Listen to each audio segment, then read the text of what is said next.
Hello everyone. मैं doctor Anuj Kumar, assistant professor in mathematics department. Students, आज की इस वीडियो में हम कवर करने वाले हैं कंप्लीट ग्राफ के बारे में, बाइपर्टाइड ग्राफ के बारे में और कंप्लीट बाइपर्टाइड ग्राफ के बारे में।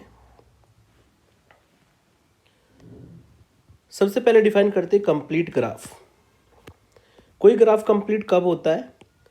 यदि किन्हीं दो पेयर आपने वर्टिसेस के लिए और उन वर्टिसेस के बीच में आपको एक एज मिले, ठीक है ना। अगर एवरी पेयर ऑफ वर्टिसेस के बीच में एक एज मिल जाती है हमें ग्राफ में, तो वो ग्राफ हमारा कंप्लीट ग्राफ कहलाता है। डेफिनेशन में मैंने यही बताया है, a graph G equal to V E is called complete graph if there is an edge between every pair of vertices. कोई भी दो पेयर अगर हम वर्टिसेस के ले, ठीक है, और उन पेयर ऑफ वर्टिसेस के बीच में आपको एक एज मिल जाए, तब हम बोलते हैं कि ग्राफ हमारा कंप्लीट ग्राफ है। Complete graph is also called universal graph, इसको यूनिवर्सल ग्राफ भी कहा जाता है ना। दूसरा note, if G equal to V E is a complete graph with n vertices. अगर G इक्वल टू वी हमारा कंप्लीट ग्राफ है जिसमें n वर्टिसेस है, then degree of every vertex is n minus one. Complete graph में, ठीक है, अगर n vertices है तो प्रत्येक वर्टिसेस की डिग्री n माइनस वन होगी, ठीक है। Total number of edges in a complete graph, total number of edges होती है n into n minus one upon to, ठीक है। Complete graph with n vertices is denoted by kn। Complete graph को हम kn से denote करते हैं n vertices के, है ना। तो अब हम डिफाइन करेंगे कुछ एग्जांपल्स। जैसे कि मैंने डिफाइन किया सबसे पहले k2 को। k2 मतलब दो वर्टिसेस का कंप्लीट ग्राफ। दो वर्टिसेस का कंप्लीट ग्राफ होगा ये, एक वर्टेक्स ये, एक वर्टेक्स ये, और इन्हीं के बीच में एक एज आ जाएगी। तो ये कंप्लीट ग्राफ है विद टू वर्टिसेस। फिर हम डिफाइन करते हैं k3 को। k3 का मतलब तीन वर्टिसेस का कंप्लीट ग्राफ। ये तीन वर्टिसेस है और आप देख सकते हैं किन्हीं भी दो पेयर को अगर आप लेते हैं तो उनके बीच में आपको एज मिलेगी। इसको लेंगे तब एज मिलेगी, इसको और इसको लेंगे तब भी एज मिलेगी, इसको और इसको लेंगे तो तब भी एज मिलेगी, है ना। तो किन्हीं भी दो पेयर के बीच में अगर आपको एज मिल जाती है ग्राफ में तो वो कंप्लीट ग्राफ बनता है।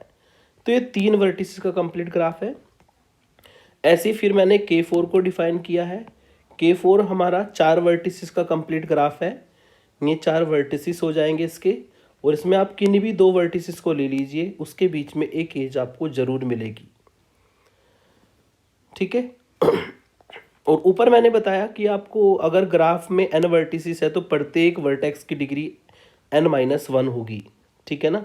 जैसे कि K3 में हमारे तीन वर्टेक्स है, ठीक है, तो प्रत्येक वर्टेक्स की डिग्री कितनी होनी चाहिए? 3 माइनस वन, यानी कि टू वर्टेक्स की डिग्री होनी चाहिए। देख लीजिए, इसकी भी 2 है, इसकी भी 2 है, इसकी भी 2 है। अब फोर वर्टिसेस में है, K4 में फोर वर्टिसेस है तो प्रत्येक वर्टेक्स की डिग्री कितनी होनी चाहिए? 4 माइनस वन, यानी कि 3। इसकी भी 3 है, इसकी भी 3 है, इसकी भी 3 है, इसकी भी 3 है। ओके, तो ये जो मैंने आपको ऊपर प्रॉपर्टीज बताई है ये सभी के सभी कंप्लीट ग्राफ में होल्ड होगी, चाहे आप कोई भी कंप्लीट ग्राफ ले लीजिए। टोटल नंबर ऑफ एजेस मैंने बताया n into n minus one upon to होती है ना। जैसे कि इस ग्राफ में हमारी K3 को हम अगर ले, K3 में तीन वर्टेक्स है तो टोटल नंबर ऑफ एजेस होगी 3 into three minus one upon to. It means 3 into two upon two, it means 3, ठीक है। तो तीन इसमें हमारी एजेस हो जाएगी। देख सकते हैं तीन एजेस है। ऐसी K4 में निकाल सकते हैं total number of edges 4 into four minus one upon two, जो कि सॉल्व करके आएगा 2 इंटू थ्री, यानी कि 6, 1 2 3 4 5 6। तो सभी प्रॉपर्टीज हमारी कंप्लीट ग्राफ में होल्ड होगी। और एजेस हमारी टोटल कितनी? n into n minus one upon two. क्यों, कैसे होगी, है ना।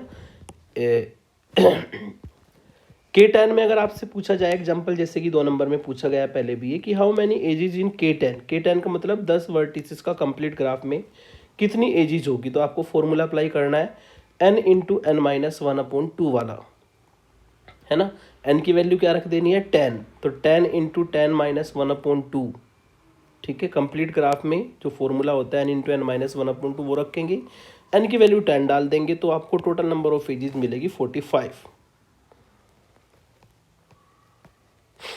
अब हम एक काफ़ी इंपॉर्टेंट ग्राफ जिसको हम K5 कहते हैं, K5 का मतलब 5 वर्टिसेस का कंप्लीट ग्राफ, इसको क्रूटोस की फर्स्ट ग्राफ भी कहा जाता है। नेक्स्ट वीडियो में इसको मैं यूज़ भी करूंगा, अच्छे से समझ के चलिएगा। इसको हम कहते हैं क्रूटोस की फर्स्ट ग्राफ, जो 5 वर्टिसेस का कंप्लीट ग्राफ है उसको हम बोलते हैं K5, है ना। और ये हमारा क्रूटोस की फर्स्ट ग्राफ के नाम से भी जाना जाता है। और इसमें देख सकते हैं आप, ये 5 वर्टिसेस है, 1 2 3 4 5, ठीक है। तो टोटल नंबर ऑफ एजेस कितनी होगी इसमें, 5 इंटू 5 माइनस 1 अपॉन 2, इसका मतलब 5 मल्टीप्लाई 4 अपॉन 2 यानी कि 2 यानी कि 10 एजेस होगी। काउंट कर सकते हैं, इसमें 10 एजेस होगी। और किन्हीं भी दो पेयर को ले लीजिए, इसको लीजिए इसको लीजिए, एक एज मिलेगी इनके बीच में, इसको लीजिए इनके बीच में भी एक एज होगी, इसको लीजिए या इसको लीजिए इनके बीच में भी एक एज, किन्हीं भी दो पेयर को ले लीजिए, एक एज तो आपको ज़रूर मिलेगी। और अगर किसी भी वर्टेक्स की डिग्री निकाले तो डिग्री होगी n-1, यानी कि 5-1 यानी कि 4 डिग्री होनी चाहिए प्रत्येक वर्टेक्स की। आप देख सकते हैं इस वर्टेक्स की डिग्री 4 है क्योंकि 4 एज इस पर इंसिडेंट है, 1 2 3 4 इस पर भी 4 एज इंसिडेंट है, 4 डिग्री, इसकी भी 4 डिग्री, इसकी भी 4 डिग्री, इसकी भी 4 डिग्री। तो कंप्लीट ग्राफ की प्रॉपर्टीज़ जो मैंने बताई काफ़ी यूज़फुल होती है ना। इसको हम क्रूटोस की फर्स्ट ग्राफ भी कहते हैं। रेगुलर ग्राफ मैंने आपको बताया था पहले भी, रेगुलर ग्राफ जिसमें प्रत्येक वर्टेक्स की सेम डिग्री हो, रेगुलर ग्राफ होता है। और अगर सभी वर्टेक्स की डिग्री के हो, अगर सभी वर्टेक्स की डिग्री क्या हो जाए, के हो जाए, तो वो कहलाता है के रेगुलर ग्राफ, ठीक है। अब हम बात करेंगे बाइपर्टाइट ग्राफ की। बाइपर्टाइट ग्राफ क्या होता है, बाइपर्टाइट अगर इसको हम अलग अलग करें तो ये हो जाएगा बाई प्लस पार्टीशन से मिलकर के बनाए, ठीक है ना। मतलब हमें किसी ग्राफ को दो हिस्सों में, बाई 4 2 एंड पार्टीशन, हमें दो पार्टीशन उस ग्राफ के करने होते हैं। और ग्राफ के पार्टीशन के कुछ कंडीशन वो रखता है ना। और इसीलिए बाई पार्टीशन की वजह से ग्राफ का नाम बाइपार्टाइट रखा गया है।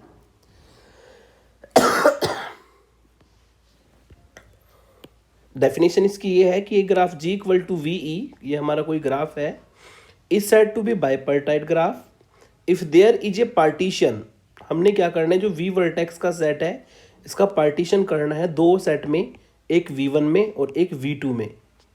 V का हमने V1 V2 में पार्टीशन करना है, और इस तरीके से पार्टीशन करना है कि अगर V1 का यूनियन V2 के साथ कर दे तो पूरा वर्टेक्स सेट V बन जाए, है ना। और V1 का इंटरसेक्शन अगर V2 के साथ कर दे तो कुछ भी एलिमेंट कॉमन ना आए, मतलब कोई भी वर्टेक्स कॉमन ना आए। इस तरीके से पार्टीशन करना है, ठीक है। यूनियन तो बन जाए हमारा V के बराबर और इंटरसेक्शन हो हमारा फाई के बराबर, जहाँ पर ना तो V1 फाई के बराबर हो, ना V2 ही हमारा एम्प्टी सेट हो। Is not equal to phi का मतलब is not a empty set, खाली नहीं है, कुछ ना कुछ एलिमेंट होने चाहिए उसमें, ठीक है। तो हमें क्या करना है, किसी ग्राफ G को हम बाइपर्टाइट ग्राफ बोलेंगे यदि हम V सेट को दो हिस्सों में तोड़ दे, V1 में V2 में, और इस तरीके से तोड़े कि इस कंडीशन को सेटिस्फाई करे, साथ ही साथ में ये कंडीशन भी फुलफिल हो कि such that no two vertices of V1 are adjacent and no two vertices of V2 are adjacent. Partition इस तरह होने चाहिए कि जो V1 के वर्टिसेस है वो आपस में एडजेसेंट ना हो, V2 के वर्टिसेस जो है वो आपस में एडजेसेंट ना हो। और साथ ही साथ में ईच एज ऑफ जी की आप कोई भी एज ले, connects a vertex of V1 to a vertex of V2। G की प्रत्येक एज V1 से भी कनेक्ट हो और V2 से भी कनेक्ट हो, मतलब एक हिस्सा उसका V1 में है तो दूसरा हिस्सा कहाँ पर होना चाहिए, उसका V2 में होना चाहिए। तो तब हमारा ग्राफ बनता है बाइपर्टाइट ग्राफ, ठीक है। फॉर एग्जाम्पल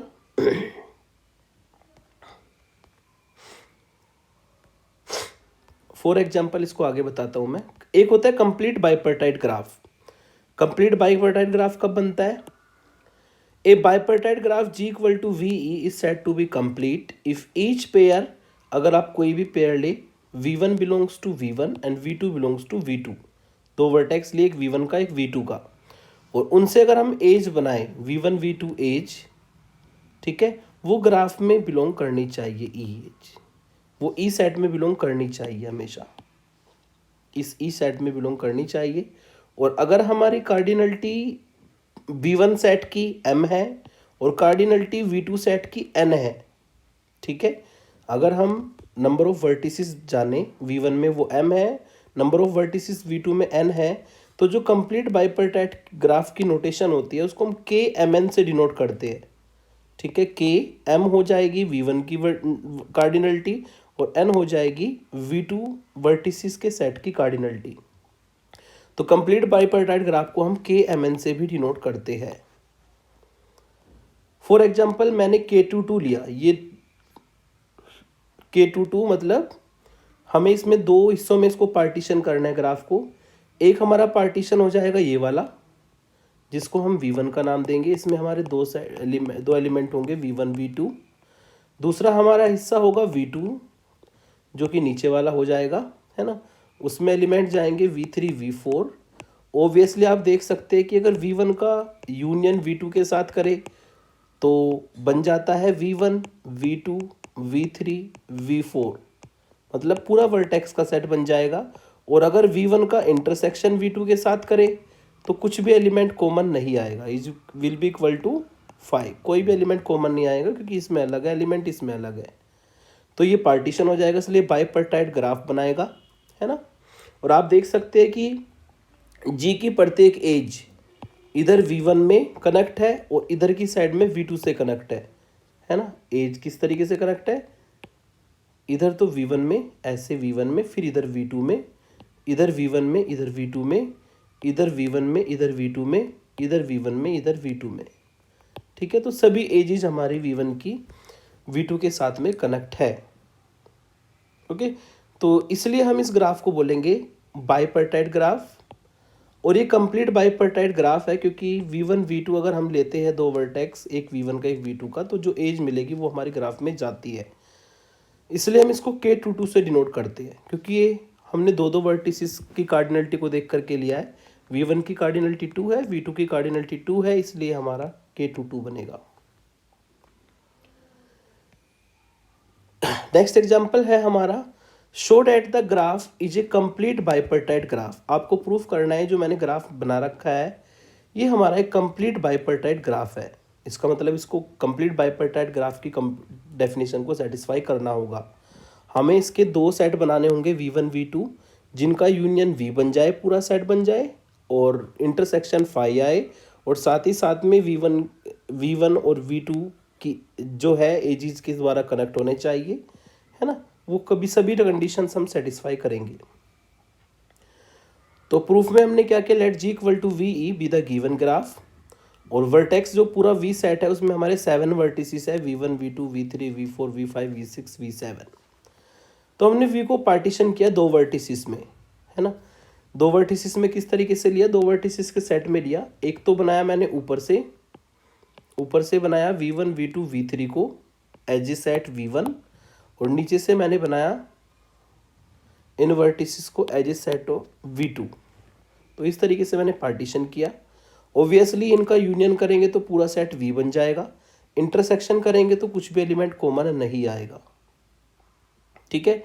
और आप देख सकते हैं कि अगर कोई एज ग्राफ की है तो एक तरफ वो V1 से कनेक्ट है और दूसरी तरफ वो V2 सेट से कनेक्ट है। एक तरफ ये V1 से कनेक्ट है, दूसरी तरफ वो V2 सेट से कनेक्ट है। एक तरफ V1 से, दूसरी तरफ V2 से। सभी एजेस की कंडीशन ये है, यानी कि ये प्रॉपर्टी भी इसमें होल्ड होती है ना। Each edge of G connects a vertex of V1 and a vertex of V2। Also each vertex of V1 is connected to each vertex of V2। V1 के सभी वर्टेक्स V2 के सभी vertex के साथ connected भी है। तो ये डेफिनेशन को सेटिस्फाई करता है ना। तो इसका मतलब ये कैसा ग्राफ होगा, ये हमारा कंप्लीट बाइपर्टाइट ग्राफ होगा। और चूंकि हमने V1 सेट में लिए है 3 एलिमेंट और V2 सेट में लिए 4 एलिमेंट, तो इसकी नोटेशन हमारी बनेगी K34, है ना। तो ये कंप्लीट बाइपर्टाइट ग्राफ होगा जिसको हम K34 की फॉर्म में डिनोट कर सकते हैं। K22 होता है दो दो वर्टिसिस का कंप्लीट बाइपर्टाइट ग्राफ, जो कि कुछ इस तरीके से बनेगा। ये इससे भी कनेक्ट होगा, इससे भी कनेक्ट होगा, इससे भी कनेक्ट होगा, इससे भी कनेक्ट होगा। तो ये तो हो जाएगा K22। ऐसे ही हम K33 को भी बना सकते हैं। K3 हो जाएगा तीन वर्टिसिस का कंप्लीट बाइपर्टाइट ग्राफ। ये इससे भी कनेक्ट होगा, ये इससे भी, ये इससे भी, ये इससे भी, इससे भी, इससे भी, और ये इससे भी, इससे भी, इससे भी। इसको हम यूटिलिटी प्रॉब्लम में भी मैंने आपको बताया था इसको। तो ये हमारा K33 होता है, ठीक है ना। ये भी हमारा एक कंप्लीट बाइपर्टाइट ग्राफ है। और आप याद रखिएगा, अगले वीडियो में काम भी आएगा आपके ये जो K33 होता है ना, K33 जो है इसको हम कुर्टोस की सेकंड ग्राफ भी कहते हैं। ऊपर मैंने बताया था K5 कुर्टोस की फर्स्ट ग्राफ, और K33 क्या होता है, कुर्टोस की सेकंड ग्राफ। इसको इसलिए बताना ज़रूरी है क्योंकि नेक्स्ट वीडियो में मैं प्रूफ करूँगा कि कुर्टोस की first graph K5 non planar होता है और कुर्टोस की second graph K33 non planar होता है। इसको प्रूफ करूँगा मैं, तो उसको आप अच्छे से समझ के नोट कर लीजिएगा। K33 को ही हम कुर्टोस की सेकंड ग्राफ कहते हैं। कुछ note, a complete bipartite graph KMN has MN edges. अगर KMN कोई ग्राफ है ना, उसमें टोटल नंबर ऑफ एजेस कितनी होगी, nothing you have to do, M into N edges उसमें होगी, ठीक है। The maximum number of edges in a complete bipartite graph of n vertices is n²/4। अगर हम मैक्सिमम नंबर ऑफ एजेस निकालें किसी कंप्लीट बाइपर्टाइट ग्राफ में, तो ज़्यादा से ज़्यादा n²/4 होगी। A graph is bipartite if all its circuits are of even length. ठीक है, कोई भी ग्राफ हमारा बाइपर्टाइट ग्राफ होगा यदि उसके सभी सर्किट्स, अगर सर्किट्स उसमें बनते हैं तो वो कितने लेंथ के हो, इवन लेंथ के हो। ठीक है, इवन लेंथ मतलब उसमें जो नंबर ऑफ एजेस हो वो इवन नंबर में होनी चाहिए। नेक्स्ट एग्जांपल है, how many edges has a graph K57। Complete graph है K57, इसमें कितनी एजेस होगी, बहुत सिंपल है। अभी मैंने ऊपर नोट में बताया था कि K1 ग्राफ में M इंटू N एजेस होती है, तो K57 ग्राफ में 5 इंटू 7 एजेस होगी, मतलब टोटल 35 एजेस इसमें हो जाएगी। ठीक है, तो ये हो गया हमारा आज की इस वीडियो में कंप्लीट ग्राफ और कंप्लीट बाइपर्टाइट ग्राफ। काफ़ी यूज़फुल है, आगे प्लेनरिटी में इसका यूज़ भी करेंगे। ठीक है,